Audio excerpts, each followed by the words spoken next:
Hello, welcome to the Kapwing tutorial. So in this video, I will walk you through how to use this tool to edit videos and images. First thing, you need to Google this tool, Kapwing, and then it will lead you to this home page here. Okay, and then you will need to sign in. You could see the sign in button at the upper right corner here. Once you click on that, it will have this window pop up and you will need to continue with Google by clicking on the first button. And after that, you will need to sign in with your Kapwing account. Okay, so this is how I log in with my Kapwing email. As you can see, this is my homepage in Kapwing. And first I want to introduce the the tab on the top bar here. There are workshops, which is the place that you could host your video. And the second is tools, which will show all those tools that are available to you. As you can see, there's a lot of them. You could definitely play around if you have time. Alright, and then the next is collections. Inside this tab, you will see different templates created by other users.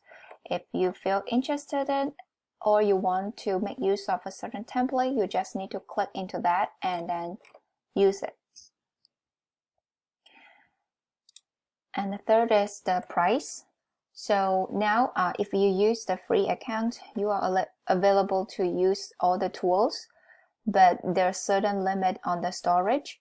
So you will need to limit your video to 7 minutes long. The next is pay account. So if you feel interested in, you could definitely upgrade your workspace. And the last one is resources.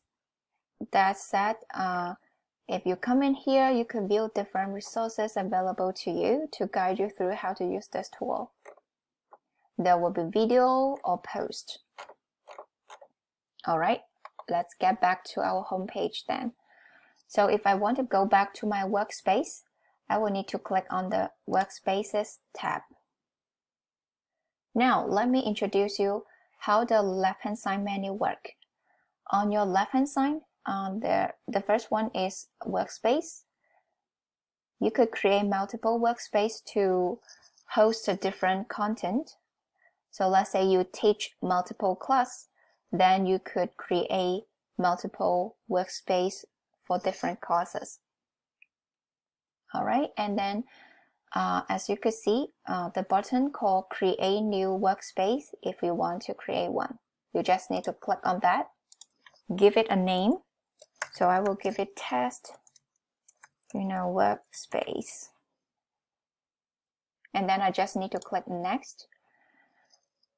So if at any point you want to share this workspace with students, you could just copy this link here and then paste this link to Blackboard announcement or email and then send it to students.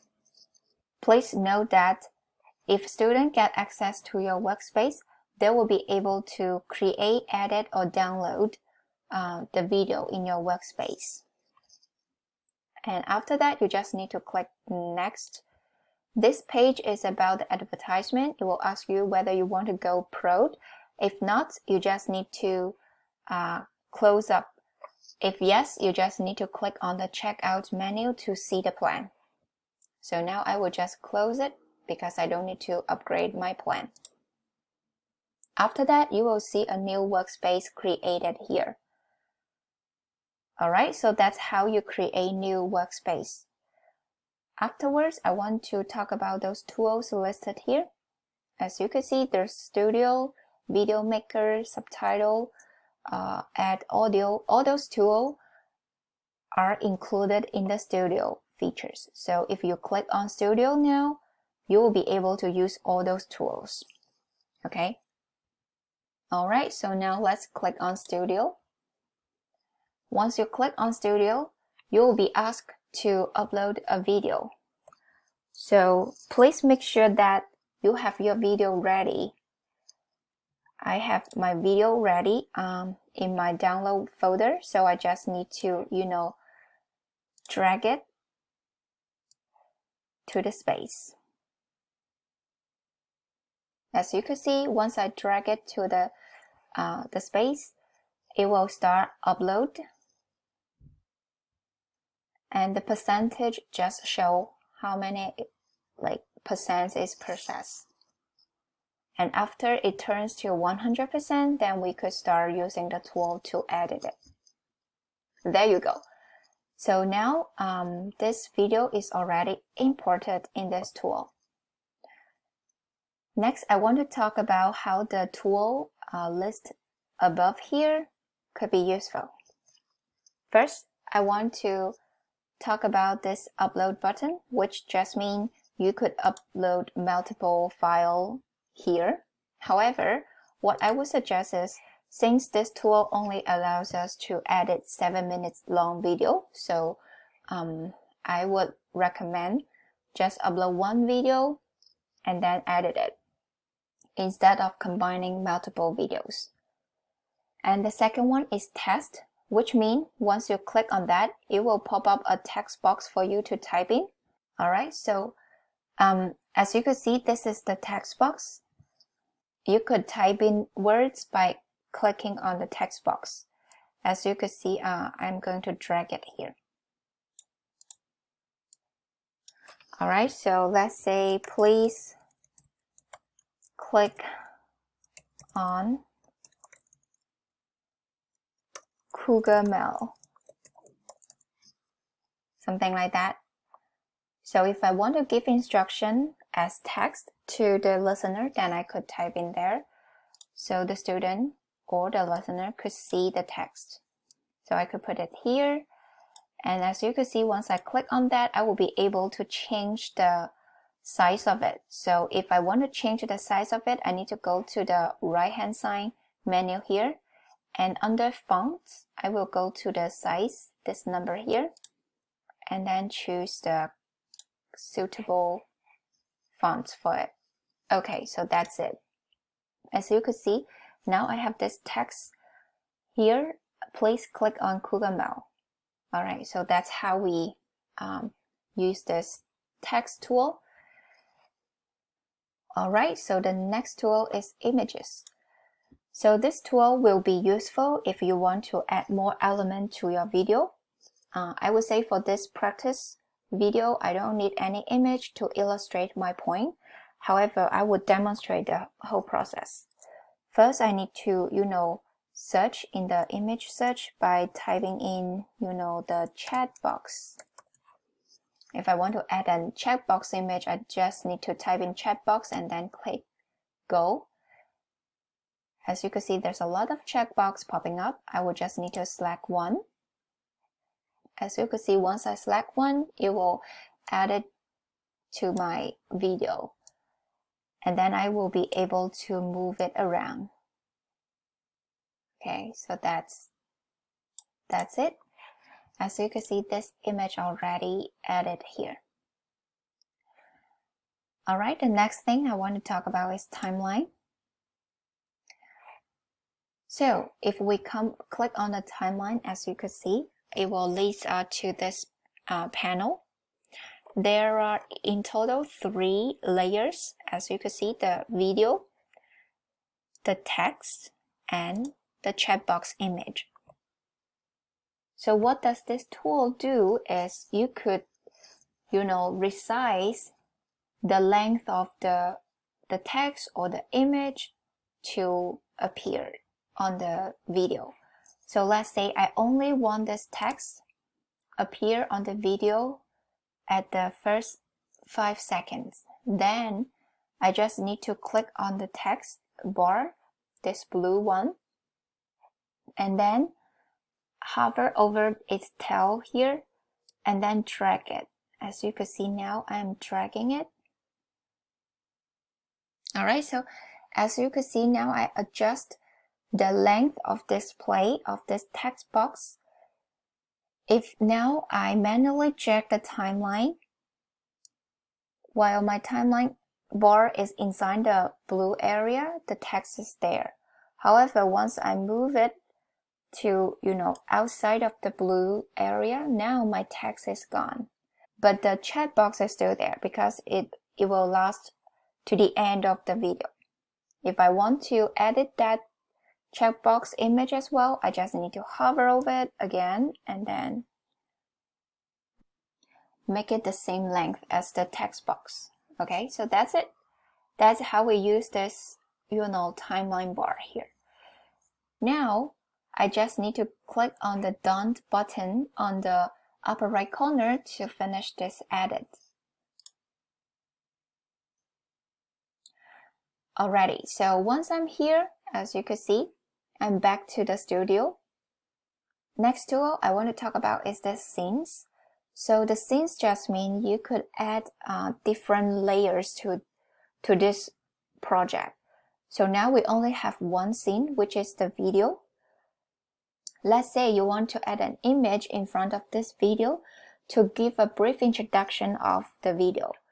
Then we could add an image, which is another layer. Okay, so this layer could be added by going to the scene button here. After that, we just need to click into the box here to upload an image.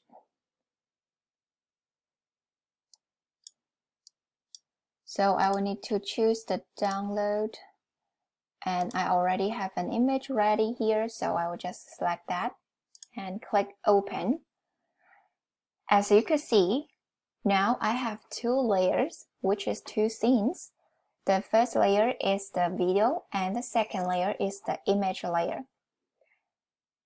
So like I said before, I want this image to come in front. I want this image to come before the video, so I will need to drag it on top of the video. So I will need to click on the image layer and then drag it. And that's it. That's how we add multiple scenes. After that, we just need to, edit in Studio by clicking on your left-hand side menu here. There you go. So now this layer already added. Okay, so the next tool is audio, which means you could add music to your video. However, I believe because most of the faculty members' videos is about recording of their lectures, so I don't think there's necessary to add background music. So, however, if you want to, add background music, you could definitely do that by clicking on this audio box here and then upload the file. And that's it. After you are done, you just click on the Done button. Alright, so now let's get back to the main studio. Next thing I want to talk about is this subtitles. If I click on that, it will open up another edit page for me. So what does this tool do is it will add closed captions to the video.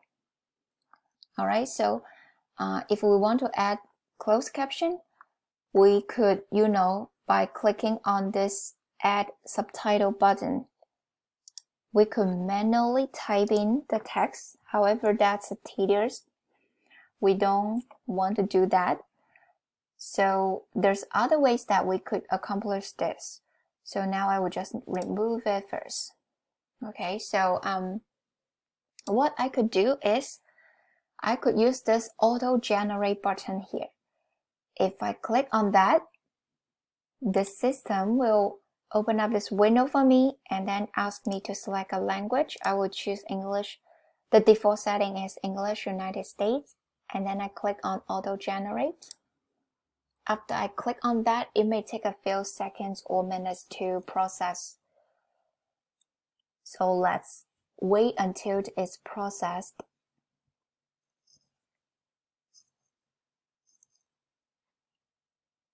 Alright, so now it finished the whole process. As you can see, once it finished, it will take you back to the edit panel. Now, if we take a look at the right hand side here, we could see each section will have some words there. That's the subtitle for your video. So what is the beneficial features of this subtitles tool is that you could click into those words box and then retype it if you think the wording is not accurate.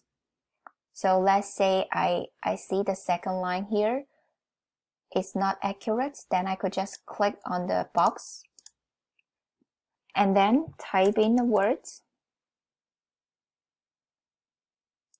to make the correction.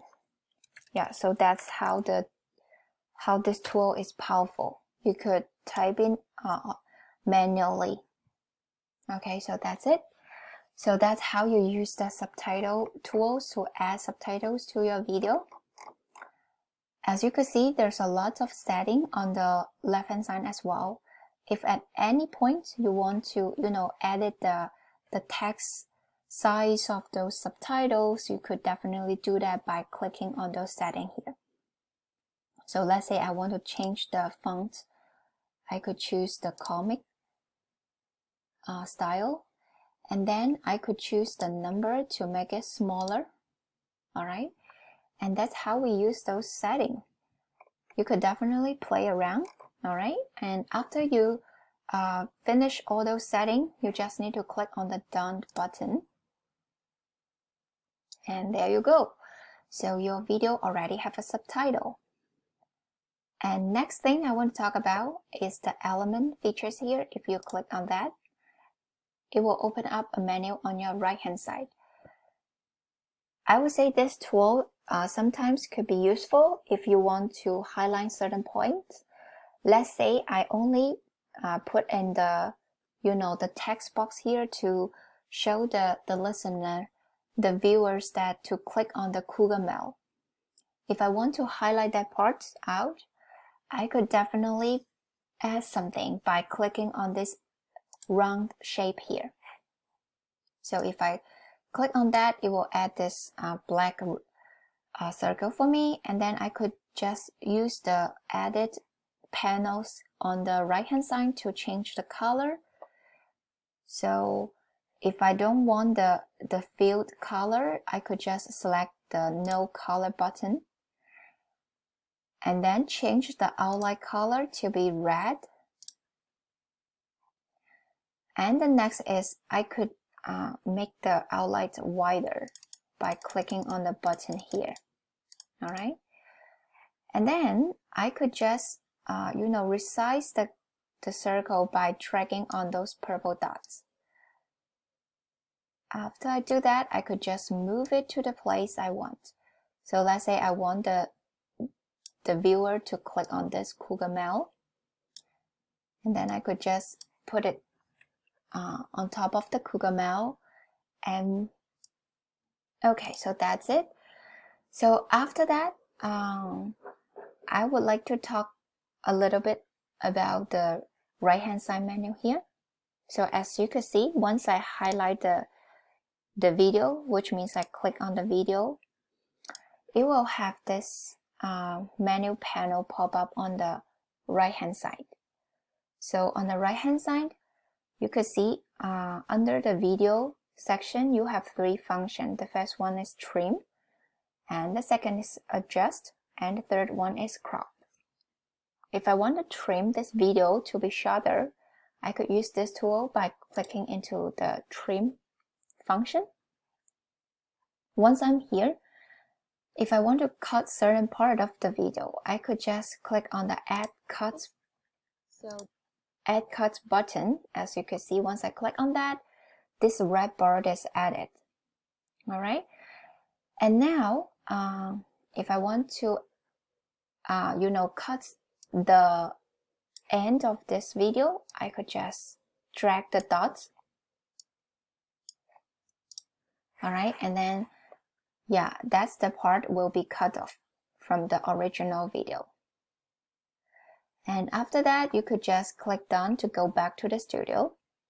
Before that, you could definitely click on the play button to preview what that will look like. And yeah, that's how it works. If you don't like the cut anymore, then you could just click on the delete cuts button to cancel it. Alright, now let's go back here. The second one is adjust, which means you could adjust the brightness, the opacity of the video. I would say this part you don't really need to make changes. Alright, after that we just need to click done. Once we are back here,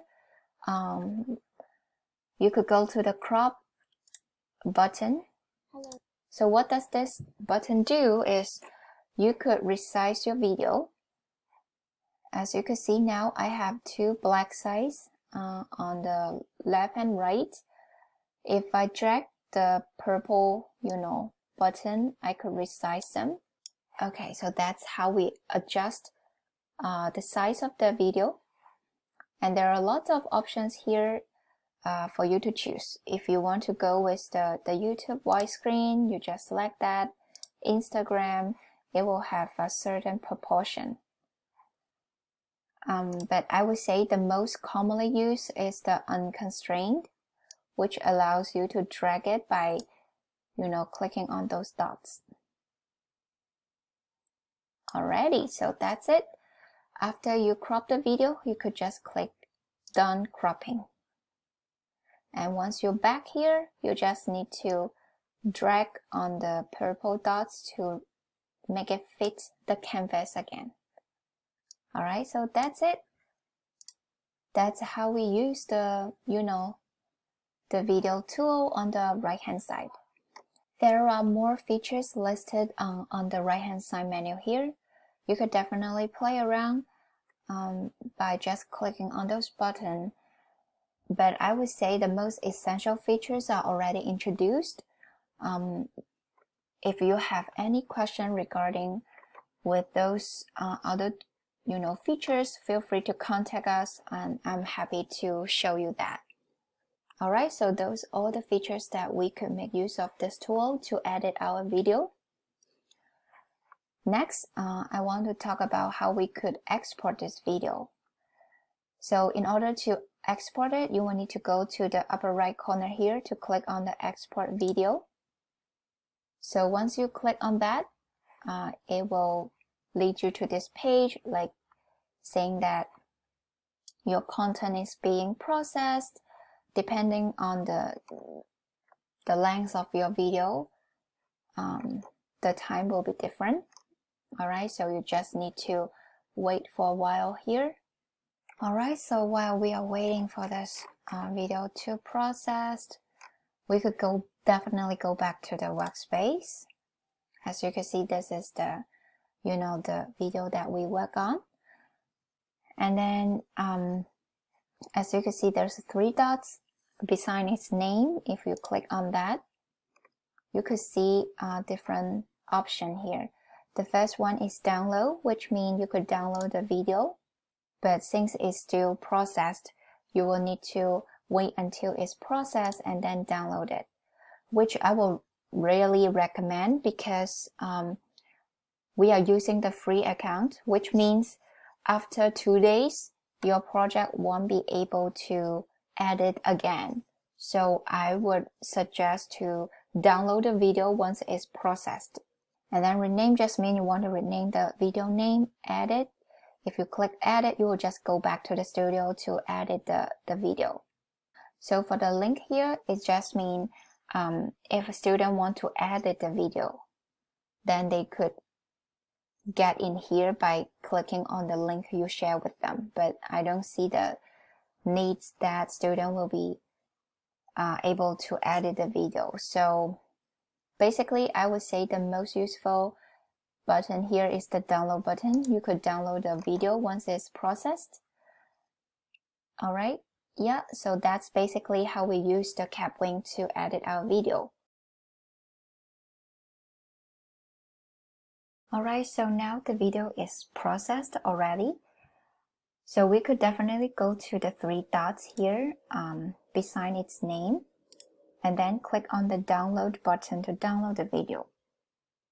Or we could just click on the video and then it will, leads us to this share panel. Here, you could just click on the download button, and now it's already downloaded, and you could see on my download folder, this video is already saved to my computer. All right, and then you could definitely go back to edit it and then make a copy. Yeah, so those are the options you could choose after the video is processed. Or you could choose to share the video by clicking on the, the copy link, and then copy the link and then share this video with your student. All right, so that's it. That's how we could download the video after the video is processed. If you have any issue regarding this tool, feel free to contact us, and we are happy to answer your questions. Thank you for listening.